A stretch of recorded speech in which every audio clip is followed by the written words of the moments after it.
बिस्मिल्लाहिर्रहमानिर्रहीम नहमदुहु व नसल्ली अला रसूलिल करीम। मेरा अज़ीज़ अस्सलाम वालेकुम। आज से 50 साल लगभग कबल रात के 9 बजे के लगभग रेडियो के इर्द गिर्द लोग जमा हो जाते थे और ऑल इंडिया रेडियो से जो 9 बजे की खबरें आती थी उसके बाद थोड़ा सा तबसरा होता था और फिर वहाँ से कुछ ऐलानात होते थे। वो खबरें भी जो थी वो मुकम्मल प्रोपेगेंडा था पाकिस्तान के खिलाफ, और जो तबसरा होता था वो भी पाकिस्तानियों के खिलाफ और पाकिस्तान के खिलाफ और ज़्यादातर आर्मी के खिलाफ। और इसके बाद जो ऐलानात होते थे वो ऐलान होता था कि उधर इंडिया में जो जंगी कैदी थे उनका रिकॉर्ड शुदा ऐलान होता था। वो रिकॉर्ड शुदा ऐलान बयान करते और वो ऐलान क्या होता कि मैं फलाना, मेरा फौजी नंबर फलाना, मैं फलाने यूनिट का हूँ और मैं यहाँ खुश हूँ और खैरियत से हूँ। इतनी सी बात होती थी। चूँकि ये मैं भी उधर ही था और मुझसे भी ये रिकॉर्ड कराया गया था और फिर रेडियो पे आया था। मकसद इसका ये था, ये भी प्रोपेगेंडे का हिस्सा था। 90,000 से ऊपर कुछ लगभग वहाँ कैदी थे और इस 90,000 के लगभग जो 1 लाख हो गया तो हर आदमी का जो भी उधर थे, यहाँ कम से कम औसतन 10 अफराद जो थे उसके ख़ानदान के थे, तो वो तकरीबन 10 लाख हो गए। तो 10 लाख लोग जो है हर रात को इंडिया की ऑल इंडिया रेडियो दिल्ली की वो प्रोग्राम सुनते और इस इंतज़ार में होती कि अभी मेरे जो वहाँ प्यारा है उसकी खैरियत का आवाज़ सुनूंगा। तो ये उनके लिए एक प्रोपेगेंडा टूल था और पाकिस्तान के लिए बेइज्जती थी कि रोज़ाना के हिसाब से 10-12 आदमी ये रिकॉर्डेड प्रोग्राम सुनते थे और यहाँ जो सुनते थे वालिदैन वो रोना शुरू करते थे और बहुत परेशान होते थे। तो ये हमारी जो बेइज्जती के एक ज़बरदस्त किस्म का टूल उनके पास था। इससे वो प्रोपेगेंडा करते थे, लोगों के माइंड सेट बनाते थे, माइंड बनाते थे कि देखो तुम्हारी हुकूमत ऐसी है। अगरचे वो बिल्कुल सही थे, वो प्रोपेगेंडे में भी सही थे, हमें भी पता थे। तो ये पाकिस्तान जो है हमेशा से इस तरह है। फिर आज असेंबली में ये बातें हो रही थी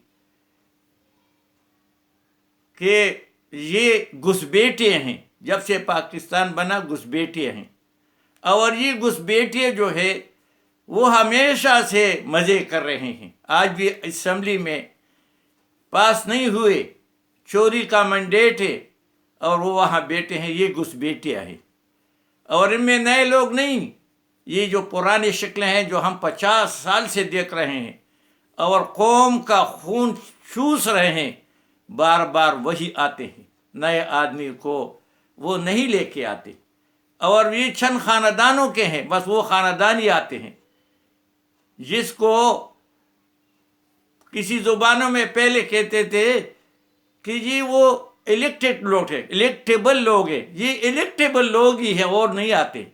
बस जी जब तक इन्हें ज़िंदा रहना है हमने ये करना। तो फिर जनाब वहाँ से 3 साल गुजार करके पाकिस्तान तशरीफ़ लेके आए।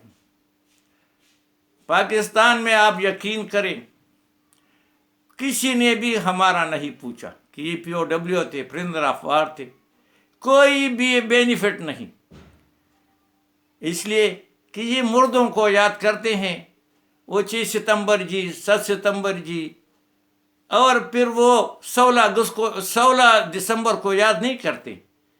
نہ وہ 6 ستمبر جیتے ہیں، نہ 7 ستمبر جیتے ہیں، نہ 16 اگست جیتے ہیں، کبھی بھی نہیں جیتے. میں اس کا خود افیکٹو ہوں. تو جب ہم یہاں آئے تو پھر ہم سے انٹروگیشن شروع ہو گیا. ہم جاتے تھے، بھائی پرندہ غفار کو بلاؤ، تم سے وہاں کس نے پوچھا فلانا. تو وہاں بھی حیران تھے کہ بھائی آدھا ملک تمہارا ادھر چلا گیا، اس میں سارے لوگ تھے، ہم سے کیوں پوچھتے ہو؟ ہمیں کیا پتہ، سب سے زیادہ پتہ تم لوگوں کو ہے. تو پھر یہ ہم سے پوچھتے تھے، اور پھر ہم ان کے لیے مشکوک لوگ ہو گئے کہ یہ شاید ان کے ساتھ ملے ہوں. او بھائی میں ان کے ساتھ مل کے کیا کرنا ہے؟ انہوں نے مجھے کیا دینا؟ اگر انہوں نے کچھ دینا ہوتا تو مجھے پہلے بیچتے. اور پھر اسی طرح ہم نے وقت گزارا. 1 روپیہ کا بینیفٹ ہمیں نہ ملا، اور نہ ہمیں پینشن دیا، اور نہ ہمیں کوئی ترقی ہوئی. کس طرح دفعہ مارے ان کی پینشن کو، دفعہ مارے ان کی ترقیوں کے.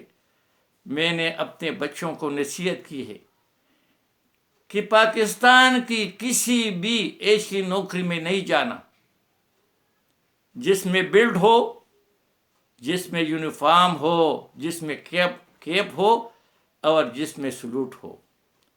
یہ کسی کا بھی اپنے نہیں. یہ چڑھتے سورج کا پجاری ہیں، اور پیچھے سے یہ پیر کاٹنے والے ہیں. تو یہ آج جو ہے، میں جب اسمبلی کا حال دیکھ رہا تھا، یہ پاکستان، یہ اسمبلی میں جو بیٹھے ہیں یہی پاکستان کو توڑنے والے ہیں.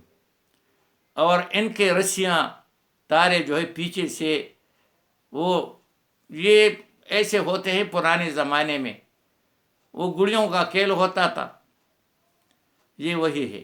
پیچھے سے وہ دم ہلا رہے ہیں، اوپر سے وہ سامنے نظر آتے ہیں. اور مجھے تو اتنا افسوس ہوا کہ میں نے دنیا میں سب سے زیادہ بے غیرت لوگ دیکھے ہیں.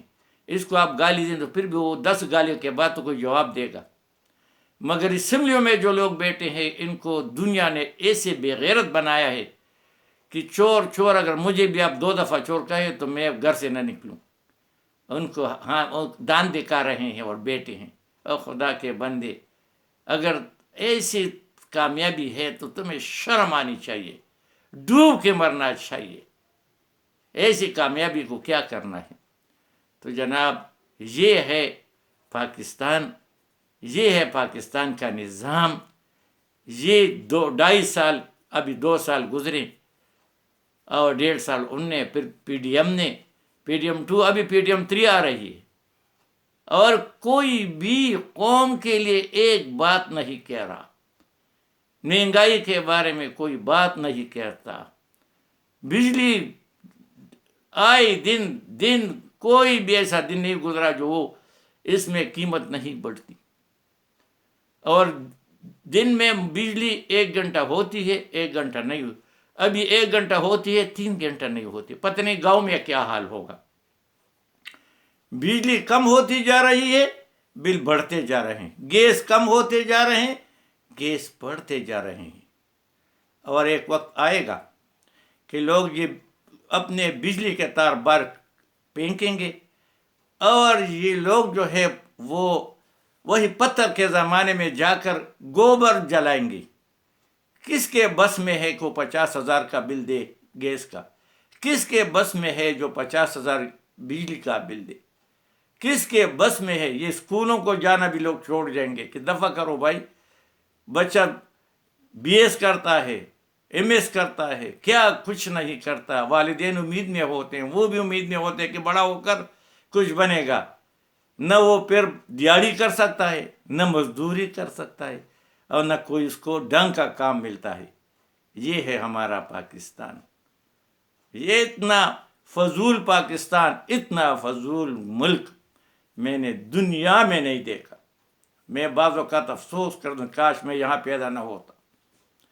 وہ ملک بنگلہ دیش جو میں نے خود بنایا، میں بھی اس میں شامل ہوں، وہ آج کل ہم سے ترقی یافتہ ہے. ان کا پیسہ جو جس کو ٹکا کہتے ہیں، ہم سے اونچا ہے. ان کے ایکسپورٹ کا بہت زیادہ ہے. ان کے فارن ریزرو کئی گنا ہم سے زیادہ ہیں. افغانستان ابھی 2 سال پہلے ہم نے دیکھا 20 साल लड़ाई करके कौन सा बम अमेरिका ने वहाँ नहीं फेंका, मासिव एटम बम के, मदर ऑफ बम भी फेंका, और कितने लोग कुर्बान हुए। आज उनकी करेंसी हमसे अच्छी, मईशत उनसे अच्छी, किसी मुल्क के भी कर्जदार नहीं, बल्कि अमेरिका उनसे 6 अरब डॉलर कर्जदार है। देखो, अमेरिका उनका कर्जदार है, किसी मुल्क ने रिकॉग्नाइज नहीं किया, बगैर फौज के चल रहा है, और कोई ट्रेनिंग उन्हें नहीं किया, बगैर हुकूमत के बेहतरीन किस्म का चल रहा है, बेहतरीन निज़ाम है। ये क्या है? ये हम किस मुल्क में रह रहे हैं? अगर इसको मुल्क कहा जाए तो ये मुल्क की बेइज्जती है। दुनिया में ऐसा कोई मुल्क नहीं, मैंने 15 मुल्क देखे हैं, मैंने ऐसा निज़ाम नहीं देखा। वो मौलाना बिजलीगर जो बहुत मशहूर हैं, अल्लाह उसको जन्नत नसीब करे, तो उसने कहा कि एक वफद अमेरिका से आया था पाकिस्तान के निज़ाम को स्टडी करने के लिए, कि यहाँ क्या हो, यह हल्ला गुला होता है, हमेशा देखो तो यहाँ हल्ले गुले, कभी लिसानी होती है, कभी मजहबी झगड़े होते हैं, ये बात क्या है? जब यहाँ से गए तो सारे मुसलमान होके गए, तो उनसे किसी ने पूछा कि भाई ये बात क्या? कहते हम तो ये यहाँ सीख चुके थे कि कोई अल्लाह है नहीं, बनाने वाले है नहीं, मगर वहाँ तो बग़ैर लीडर के, बग़ैर सदर के, बग़ैर वज़ीर आज़म के, बग़ैर पावर के मुल्क चल रहा है। इसका मतलब है कि अल्लाह है, हल्ला चला रहा है। मौलाना बिजलीगर रहमहुल्लाह तो वफ़ात हो चुके हैं, अगर अभी होते तो शायद अभी वो ये कहते कि सारा अमेरिका, सारा यूरोप मुसलमान हो जाएगा, कि दुनिया में ऐसे मुल्क है जिसमें 25 करोड़ आवाम है, मगर वहाँ न कोई लीडर है, न कोई मुल्क के बारे में सोचता है।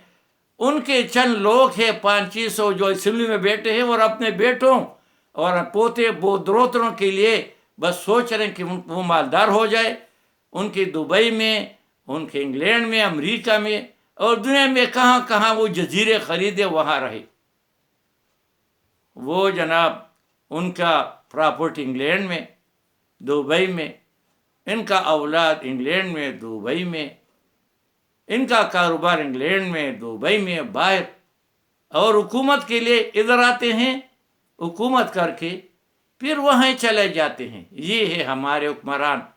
अल्लाह उनको ऐसी बीमारियाँ लगाएं, ऐसी बीमारी लगाए जो मुर्गों को लग जाती है, एक को लग जाती है, दूसरे को लग जाती है, तीसरी, ताकि वो सब एक दूसरे से उसको बीमारी लगे और दुनिया से नाबूद करे, ताकि ये हम जो है, ये मिस्कीन लोग जो है, जिसको कोई भी बेनिफिट कहाँ भी किसी कुर्बानी का भी नहीं है, यहाँ बेनिफिट के लिए मरना पड़ता है।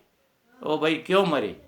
जिस कौम में कोई ईमानदारी नहीं, कौम के लिए को सोचता नहीं, उसके लिए हम मरे? दफ़ा मारे से कौम को, ऐसे मुल्क को। वमा अलैना इल्लल बलाग।